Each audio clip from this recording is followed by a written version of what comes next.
Hello and welcome to another episode of Sustainability in Your Ear, the Earth911 podcast. And this week we're talking to Scott Wiggins, who's the Vice President of Environmental Health and Safety at the Institute of Scrap Recycling Industries. That's the recycling industry's lobbying and industry organization based in Washington, D.C. Scott, welcome to the show. How are you today? Well, just fine. Glad to be here. Now, ISRI, as the Institute of Scrap Recycling Industry is normally called, is doing a safety stand-down day next week. Can you tell us what a safety stand-down day is and why it's important for consumers to be thinking along with the industry about the safety of recycling workers? Yeah, definitely. We've been participating in the Safety Stand-Down Day for about 5 years. It's actually an OSHA program. We do not follow their same schedule, but we try to line up with the OSHA program as much as we can. It is just a time where everyone stops and takes an hour out focusing on safety. OSHA has a theme. What we tell our companies is you can use OSHA's theme or you can come up with whichever fits better. This year it's fall protection and construction, so we've recommended just focusing on fall protection and also slip, trips, and falls. Now, falling down sounds like it happens a lot, but there are a lot of other things that we have to take into account. So what are some of the most common sources of injuries in a scrapyard generally? Well, actually, the slip, trips, and falls are fairly common. Scrapyards, we've all been by them and see them. They can be fairly active, and there's just the material that's coming in changes every day, and so there's this housekeeping is a constant effort. But those are probably the most common sources of injuries that are recordable injuries as far as OSHA standards, but not necessarily the most severe. The others are what are classified as struck by injuries, which are being backed over or running into something. The scrapyards themselves too have a lot of traffic going through. Some are professional drivers, some are citizens like you and me that they just need to drop off debris from Christmas or something like that. Right. Now, what about the material actually being sorted? And this is something that our listeners are very deeply concerned about. Is when they send something through, they want it to be safe for the folks who are handling it in the recycling facility. So let's talk about a couple of the ones. And by the way, for folks listening, I was recently at the ISRI conference in Los Angeles, the national conference, and we talked a lot about injuries in the workplace because it can have really tragic circumstances. For instance, I heard some stories about medical sharps actually causing HIV infection for people sorting the materials online. So it's important to put this stuff in the right package. So let's talk about a couple of those things and start with medical sharps. How dangerous can this be for a recycling worker if somebody puts a needle or a scalpel into recycling without having properly packaged it? It's definitely it's a problem that we talk about at least on a weekly basis, or not more than that. What typically happens with medical sharps and the hypodermic needles themselves, a lot of people are now self-administering medications at home, and what do you do with the sharps from there? And there's certain organizations that are pretty good, but there's been a lot of poor information put out. One that you take those needles and you put them into an aluminum can, and which obviously if the can's open at the top, they can come out there. But also just when it gets to our industry, that does provide some level of protection for the collection workers. Right. But when they get to a material recycling facility, a MRF, they go into the process where that can is actually shredded, and now we have those needles everywhere.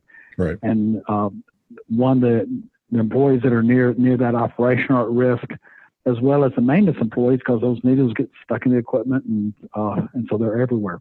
Right. So, and we're not just talking about the needles from homes. We're also the needles from veterinary clinics, mortuaries, just a lot of different other sources. So what should you do with a needle if you have one in order to get it through the recycling process safely? If you go to a pharmacy, which is where you get your needles and syringes, They all sell sharps containers, and so you put the needles in there, and there are ways to send them off. One of our problems, and we've been meeting on a weekly basis trying to address this, is making that process much more convenient. And there's one organization that we don't agree with one of their recommendations, which is to put it into something like a dishwasher soap jug, a real durable jug. And because when it gets to us, that jug gets shredded up, and we have the same problem as before. Same problem. But they do the one organization is safeneedledisposal.org. And I mentioned them because I looked them up because I have sharps at home that it turns out the nearest hospital to me has agreed to accept those sharps. So it's pretty much a local solution, but there are, those in the local community that already have a sharps disposal process going on, and so they may be cooperative there. And we have we have many of those in our database too. If folks are listening and wondering about that, you can search on medical. Excellent. Okay. Now, let's talk about another thing and this is a source of fires in a lot of recycling, both on the line and in the pile, as I understand it, and that's lithium batteries. So what is and we all know that lithium batteries can explode. Phones have been famously banned from airplanes for that reason. So how do people need to be thinking about a lithium battery, and do they need to recognize everything that has a lithium battery in it when they're trying to think about recycling safely? Yeah, where I said we talk every couple of days at least. We talk about needles and medical sharps. We talk daily about lithium batteries. So it's kind of a similar issue. People don't know how to get what do you do with a lithium battery?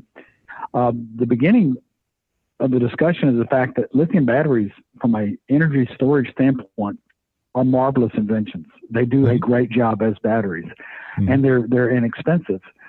There's not really a recovery process that's economical right now for them. Right.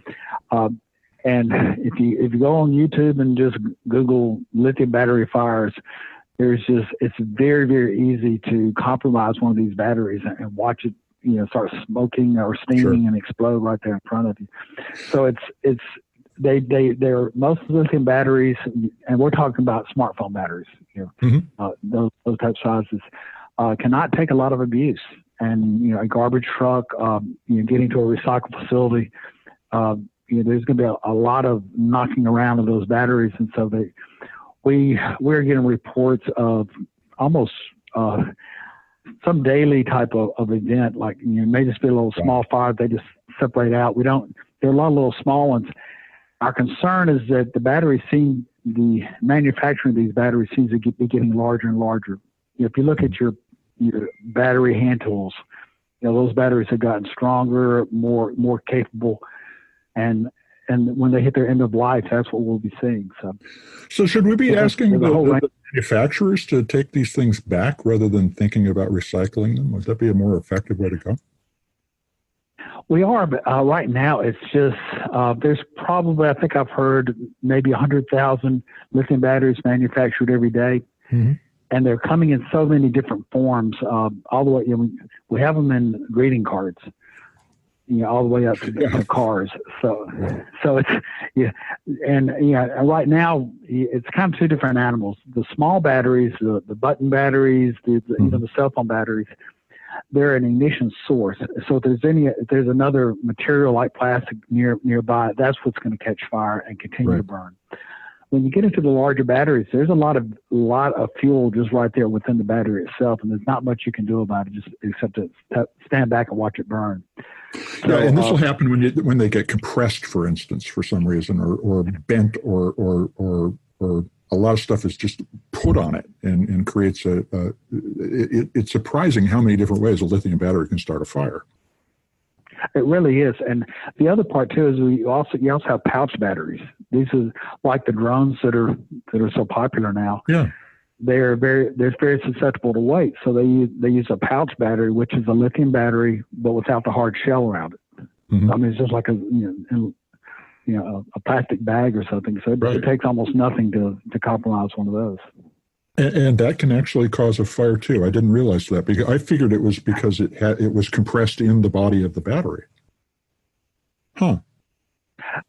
No, and the other part with those is the way that a lithium battery works. It will, those particular pouch batteries can swell on you, and there's actually a way to get them to go back down and still use them. But when people see them swell up and kind of puff out, they think, oh, they're bad, so that they throw them away then. Right. Another overall problem that we have with lithium batteries is many of them are still marked with the chasing arrow recycle symbol. Mm-hmm. So people think, well, they need to go into the recycle bin. Right, and rather than the fact that they could be recycled. Yes. Yeah. And it just needs to be, they need to be separated out and managed separately. So should they go into recycling, or should they be sent to a special program? I mean, not in the curbside, I assume, generally. They need to go to a special program. Right now, Call to Recycle is one of the organizations that I think they have contracts or relationships with various of the home builder supply, the depot type stores. Right. And so you can take them there. You can just get them for your own company or home, and when you fill it up, you send the package in and they have them recycled. Right now, the U.S. does not have a lithium battery recycling capability. Right now, they're all sent overseas. Right. Now, let's turn to household materials, because the surprising range of household materials can also cause injuries in a recycling facility. Everything from plastic film, which can get in and jam the machines, and then, of course, somebody has to get on the machine. You get the slips and falls. You get injuries from reaching in. But another one that we hear a lot about is the question of glass, particularly, can I throw broken glass into the recycling? And is that something that people need to be concerned about? I've looked into that somewhat.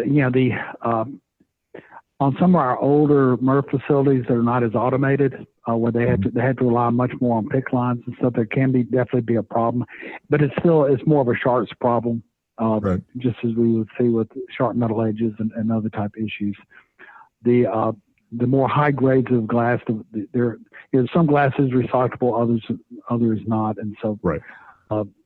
And most of these facilities have switched over to very high-end gloves to help protect the workers, but it's still an issue. But in the more modernized MRFs, it's an automatic process. Okay, so if you have broken glass, do you think that it should be put in some kind of container rather than just dumped in? Is that the best way to go? I definitely will. Yeah, and my apologies. I'm kind of looking at this based on our membership, sure, which doesn't include the collection workers themselves. That's really a different process. And I think definitely to protect the collection side of things, they need to be into some type of container. Okay, great. Now, getting back to Safety Standout Day, ISRI works all year long within the recycling industry to raise awareness of this. What is your role, and how do you help the recycling industry stay aware all year round of the safety issues that they need to be attentive to? We rely heavily on, we have a very robust communications department, and so we work through them on a weekly newsletter. We have our own magazine, which has safety components to that. Part of it is safety issues that need to go out right away. We'll have a safety alert. And that's something like if we get something that's happened that could be industry-wide, we'll get the word out very quickly there. And our membership's very good about sending us in near-miss information and just letting us know what's going on out in the country. Yeah, that's what's impressive about attending the conference is the conversations and the information sharing that's going on is you just see a whole side of the industry that you would not otherwise. And most people think that recycling stops at the curb, that nothing happens after that. And so being aware of not only the investment in increased sophistication in sorting that you were talking about earlier, to the point where now AI is artificial intelligence is looking at materials and making judgments about it so that even the people are insulated from that decision and touching the material. But it's not uniform. This industry is evolving unevenly across a wide geography. Are there areas in the country that are more advanced in terms of safety, and that could just be rural versus urban, because urban environments might have more money to build new MRFs? How do people think about their recycling risk profile that way? Well, it is very interesting. Right now, and this is not necessarily the recycle part of it, but where a lot of times we're grouped into the collection side too.